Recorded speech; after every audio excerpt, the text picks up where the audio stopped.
નમસ્કાર ગુજરાત। આજના મુખ્ય સમાચારની અંદર અંબાલાલ પટેલે કહ્યું એટલે પાકો વાવાઝોડા સાથે વરસાદની રહેલી છે આગાહી। સતત 7મા દિવસે પશુપાલકોનો વિરોધ યથાવત। ખેડૂતો માટે આવી ગઈ છે ખુશ ખબર। જુલાઈ મહિનાના અંત સુધીમાં મળશે પાક વીમાની રકમ। બાળકોના આધાર કાર્ડને લઈને નવા નિયમો। રાશન કાર્ડ ધારકોને 3 મહિનાનું અનાજ એક સાથે મળશે। વાહન ચાલકો માટે ફાસ્ટેગ અંગે નવા નિયમો। ખેડૂતો માટે ફસલ વીમા યોજનાની જાહેરાત। જાણો કયા લોકોને મળશે 125 યુનિટ મફત વીજળી। પેટ્રોલ ડીઝલના ભાવમાં થશે ઘટાડો। પ્રધાનમંત્રી આવાસ યોજનાની સહાયમાં થયો છે વધારો। મોદી સરકાર યુવાનોને આપશે 15,000 રૂપિયા। બહેનોને મળશે દર મહિને 1250 રૂપિયાની આર્થિક સહાય। કેન્દ્ર સરકારે ખેડૂતોના હિતમાં મહત્વપૂર્ણ નિર્ણય લીધો છે। ખેડૂતોને મળશે 4% વ્યાજદરે 5 લાખ રૂપિયા સુધીની લોન। સાથે પાક નુકસાન સહાયની થઈ છે જાહેરાત। અને આજના સૌથી મોટા ખેડૂત ઉપયોગી સમાચાર જાણીશું આજના આ વિડીયોની અંદર। મિત્રો દરેક સમાચાર દરેક માહિતી જણાવીએ એ પહેલા ગુજરાતના જે પણ મિત્રો ચેનલ પર જો પહેલી વાર આવ્યા હોય તો મિત્રો ખાસ કરીને વિડીયોને એક લાઇક કરી ચેનલને સબસ્ક્રાઇબ કરવાનું ભૂલતા નહીં। સાથે આજનો આ વિડીયો છે જેને અંત સુધી જોતા રહેજો।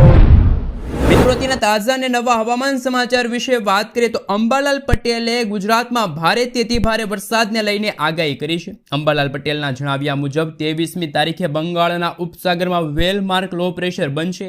આ કારણે રાજ્યમાં ભારેથી ભારે વરસાદ પડશે। આ ઉપરાંત ગુજરાતમાં મિની રાઉન્ડ શરૂ થશે વરસાદનો અને આ દરમિયાન ખાસ મિત્રો વાતાવરણમાં અચાનક પલટો આવશે। બંગાળના ઉપસાગરમાં વહનના કારણે પૂર્વ મધ્ય ગુજરાત સાથે મિત્રો અમદાવાદ ગાંધીનગરમાં ભારેથી ભારે વરસાદ જોવા મળશે। વીજળીના કડાકા ભડાકા સાથે ગુજરાતમાં આગામી 7 દિવસ સુધી વરસાદ જોવા મળશે।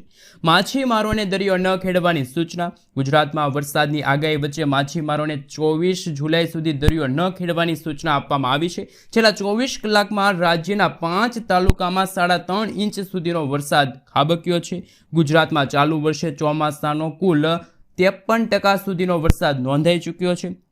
કુદરત સામે ખરાબ સ્થિતિ લડવા એનડીઆરએફની 12 અને એસડીઆરએફની 20 ટુકડીઓ તૈયાર કરવામાં આવી છે।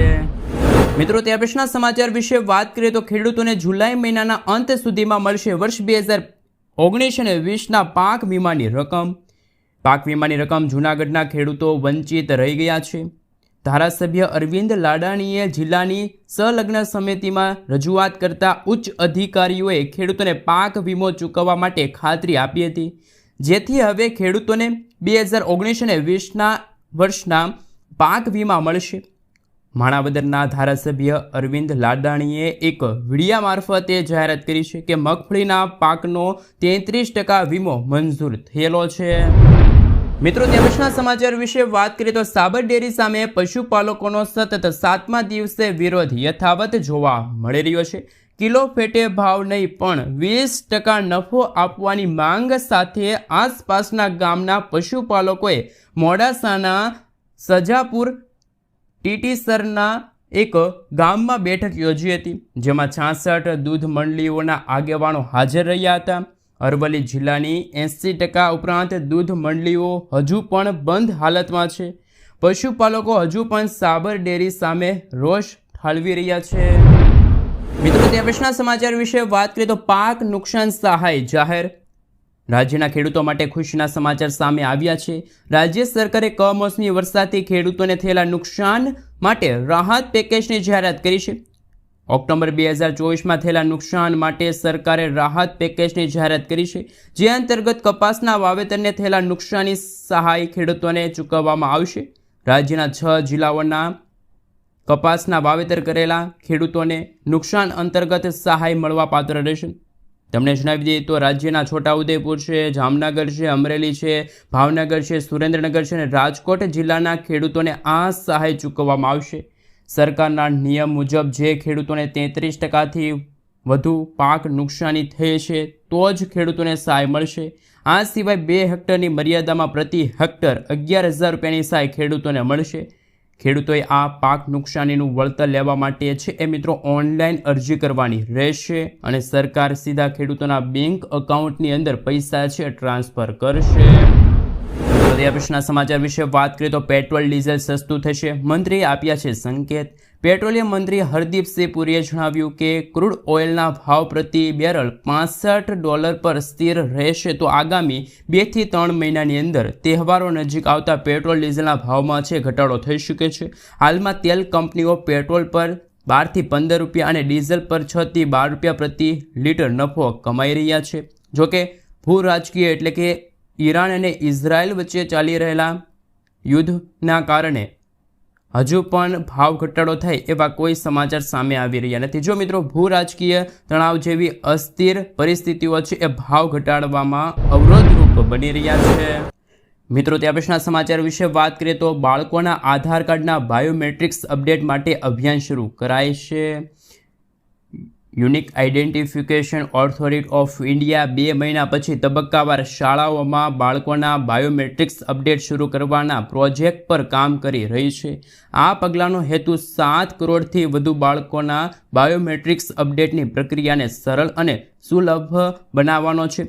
UIDAIના નિયમો અનુસાર બાયોમેટ્રિક્સ ડેટા વિના 5 વર્ષથી ઓછી ઉંમરના બાળકોને આધાર કાર્ડ આપવામાં આવે છે. મિત્રો ત્યાર પછીના સમાચાર વિશે વાત કરીએ તો PM આવાસની સહાયમાં થશે વધારો. કારણ કે મિત્રો જ્યારે 18 જુલાઈના રોજ વડાપ્રધાન નરેન્દ્ર મોદી બિહારના મોતિહારીથી એક વિશેષ કાર્યક્રમ દરમિયાન પ્રધાનમંત્રી આવાસ યોજના જે ગ્રામીણ હેઠળ 40,000 લાભાર્થીઓના ખાતામાં સીધી રીતે ₹162 કરોડ ટ્રાન્સફર કર્યા છે. આ ઉપરાંત PM મોદીએ 12,000 લાભાર્થીઓને મકાનની ચાવીઓ પણ સોંપી હતી. પ્રધાનમંત્રી આવાસ યોજના જે ગ્રામીણ હેઠળ સરકાર તરફથી ઘર બાંધવા માટે દરેક લાભાર્થીઓને 1,20,000થી લઈને 1,30,000 રૂપિયાની સહાય છે એ ચૂકવવામાં આવશે. મિત્રો ત્યાં પછીના સમાચાર વિશે વાત કરીએ તો મોદી સરકાર આપશે હવે યુવાનોને 15,000 રૂપિયા. બિહારમાં PM મોદીએ કહ્યું કે સરકાર યુવાનોને તેમની પહેલી ખાનગી નોકરી પર 2 હપ્તામાં 15,000 રૂપિયા આપશે. ઉપરાંત નવી નોકરી આપતી કંપનીઓને દરેક નોકરી માટે 3,000 રૂપિયા મળશે. આ 1,07,000 કરોડ રૂપિયાની રોજગાર સાથે જોડાયેલ પ્રોત્સાહન યોજના છે જે આવનારા મહિને એટલે કે 1 ઓગસ્ટ 2025થી 31 જુલાઈ 2027 સુધી ચાલશે.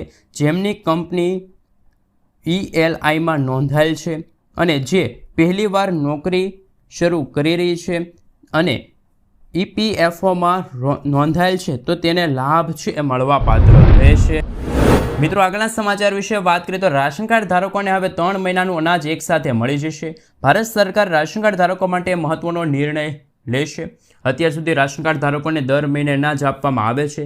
જોકે હવે 3 મહિનાનું અનાજ એકસાથે આપવામાં આવશે, જેના કારણે રાશન કાર્ડ ધારકોને વારંવાર અનાજ લેવા માટે રાશનની દુકાને ધક્કા ખાવા નહીં પડે. જે લોકો પાસે માન્ય રાશન કાર્ડ છે તે તમામ લોકો આ નવી સિસ્ટમ હેઠળ અનાજ છે લઈ શકે છે, જેના કારણે દર મહિને રાશન કેન્દ્રે જવાની ઝંઝટમાંથી મુક્ત થશે અને મુસાફરી ખર્ચમાં ઘટાડો થશે. નવી રાશન વિતરણ વ્યવસ્થા રાજ્ય પ્રમાણે તબક્કાવાર લાગુ કરવામાં આવશે. અનાજમાં ઘઉં, ચોખા, આ સાથે કઠોળ, મીઠું, તેલ અને કેટલાક રાજ્યોમાં ખાંડનો સમાવેશ થયો છે. આ બધી વસ્તુઓ 3 મહિનાના વપરાશ મુજબ એક જ સમયે આપી દેવામાં આવશે. આ સુવિધા લાગુ થતાં ગરીબોના જીવનમાં સ્થિત પણ આવશે. મિત્રો આગળના સમાચાર વિશે વાત કરીએ તો કે મહિલાઓને મળશે 1 લાખ રૂપિયા સુધીની આર્થિક સહાય. આ યોજના ગુજરાત સરકાર મહિલાઓને 1 લાખ રૂપિયા સુધીની વ્યાજમુક્ત લોન છે આપે છે. આ લોન એવી મહિલાઓને આપવામાં આવે છે જેઓ પોતાના વ્યવસાય શરૂ કરવા માગે છે અથવા તો વ્યવસાય વધારવા માગે છે. આ લોન સરકાર દ્વારા મહિલાઓને કોઈ પણ જામીનગીરી વિના આપવામાં આવે છે અને તેની ચૂકવણીનો સમયગાળો 5 વર્ષ સુધીનો રહેશે. આ યોજના માટે અરજી કરનાર મહિલા અરજદાર ગુજરાતની કાયમી રહેવાસી હોવી જોઈએ અને એમની ઉંમર 18 વર્ષ કે તેથી વધુ હોવી જોઈએ. અરજદાર મહિલા ઓછામાં ઓછું 8મું પાસ હોવી જોઈએ. આ સાથે અરજદાર મહિલા પાસે માન્ય આધાર કાર્ડ હોવું જોઈએ. તો કે મિત્રો કેન્દ્ર સરકાર અને રાજ્ય સરકાર દ્વારા જન કલ્યાણ માટે અનેક પ્રકારની યોજનાઓ છે ચલાવવામાં આવે છે. આ યોજનાઓનો ઉદ્દેશ દેશના અને રાજ્યના નબળા વર્ગના લોકોને જીવનના સકારાત્મક પરિવર્તન લાવવાનો છે. આજકાલ કેન્દ્રથી લઈને રાજ્ય સરકારો સુધી મહિલા સશક્તિકરણને પ્રોત્સાહન આપવામાં આવી રહ્યું છે. એ જ માટે કેન્દ્ર સરકારે અને રાજ્ય સરકારે ગુજરાતની મહિલાઓ માટે એક નવી યોજનાની જાહેરાત કરી છે, જેમાં રાજ્ય સરકાર તરફથી મહિલાઓને 1 લાખ રૂપિયા સુધીની છે લોન આપવામાં આવે છે. ગુજરાતના મુખ્યમંત્રી ભૂપેન્દ્ર પટેલે મહિલાઓ માટે મહિલા ઉત્કર્ષ યોજનાની સૌથી મોટી જાહેરાત કરી છે. આગલા સમાચાર વિશે વાત કરીએ તો મહિલાઓને મળશે દર મહિને 1250 રૂપિયા. તો કે મિત્રો જૂનાગઢ જિલ્લાના દરેક બહેનો માટે આવ્યા અગત્યના સમાચાર. દર મહિને મહિલા અને બાળ અધિકારીઓની કચેરી દ્વારા ગંગા સ્વરૂપ આર્થિક સહાય યોજના હેઠળ મહિલાઓને દર મહિને 1250 રૂપિયાની સહાય આપવામાં આવશે. જિલ્લામાં કુલ 39,234 ગંગા સ્વરૂપ બહેનોની ₹4,92,00,000ની સહાય ડીબીટીના માધ્યમથી ચૂકવવામાં આવશે. નિરાધાર ગંગા સ્વરૂપ મહિલાઓ સન્માનપૂર્વક જીવી શકે અને તેમનું સમાજમાં યોગ્ય પુનઃસ્થાપન થઈ શકે એ માટે હાલ મિત્રો કહી શકાય કે નિરાધાર ગંગા સ્વરૂપ આર્થિક સહાય યોજના છે એ રાજ્ય સરકાર દ્વારા મહિલા અને બાળ વિકાસ વિભાગ દ્વારા છે એ શરૂ કરવામાં આવી છે.